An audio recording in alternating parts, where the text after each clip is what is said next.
সন্ধ্যায় ননদকে এসে পাত্রপক্ষ দেখা গেছে। সেই নিয়ে ঘরোয়া আড্ডাতে স্বামী, শাশুড়ি, শ্বশুর ও ননদ একসাথে বসে কথা বলছিল। আমি মাঝখান দিয়ে বলে বসলাম, দোয়া করি ননদের যেন শ্বশুরবাড়ি আমার শ্বশুরবাড়ির মতো হয়। শাশুড়িকে উদ্দেশ্য করে বললাম, আপনার মতো শাশুড়ি পেলে আমার ননদের ভাগ্য খুলে যাবে। এখন সবাই আমার উপর রাগ করে আছে, বলতেছে আমি নাকি ননদকে বদদোয়া দিচ্ছি। আমি কি দোষ করলাম বলেন তো দেখি সবাই। আসসালামু আলাইকুম, সবাইকে স্বাগত জানাই। আমি হোসনা নাসরিন নতুন আরেকটি ছোট্ট ব্লগ ভিডিও দেখার জন্য আশা করছি আমার কাছে দূরের সকল বন্ধুরা আল্লাহর রহমতে খুব ভালো আছেন।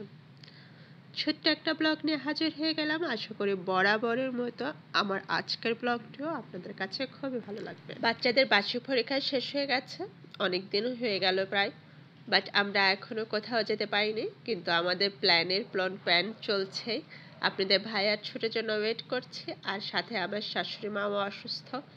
ওনাকে নিয়ে বা ওনাকে রেখে কোথাও যাওয়া অনেকটাই টার্ফ, আর উনি নিজেও যেতে চায় না অসুস্থতার কারণে।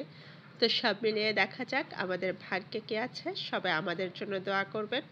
বাচ্চাদের সময় কিন্তু একেবারেই যাচ্ছে না, ওরা খুবই অধৈর্য হয়ে পড়েছে।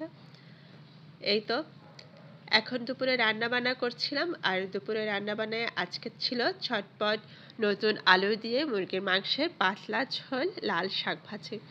আর ফ্রিজে একটা রুই মাছের মাথা পেয়েছি বলতে এটা আমি ডাল দিয়ে রান্না করার জন্য রেখেছিলাম, বাট এখন আর ডাল দিয়ে খেতে ইচ্ছে করছে না। ভাবলাম এটা একটু কষিয়ে ঝাল ঝাল করে রান্না করে এই কাঁটাগুলো একটু চিপিয়ে খাবো।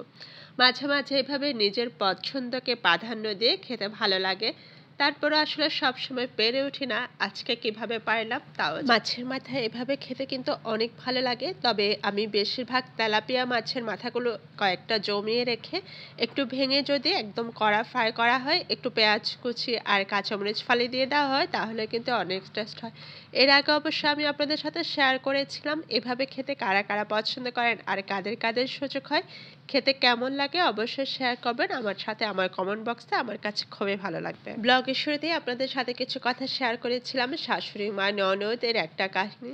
তারপরও এই কাহিনীর মধ্যে এইটুকুই আমি বলতে চেয়েছি, পজিটিভ ভাবে নিলে আমরা সব কিছু পজিটিভ থাকি, নেগেটিভ ভাবে নিলে কিন্তু নেগেটিভ হয় বিষয়টা। আমার শাশুড়ি মা হয়তো আমার কাছে অনেক ভালো ছিল, এই জন্য আমি এটা বলেছি, কিন্তু ওনাদের কাছে এমন ছিল যে আমার শাশুড়ি মা আমার কাছে খারাপ ছিল, এই জন্য ভেবেছে আমি তাদেরকে বদদোয়া দিয়েছি।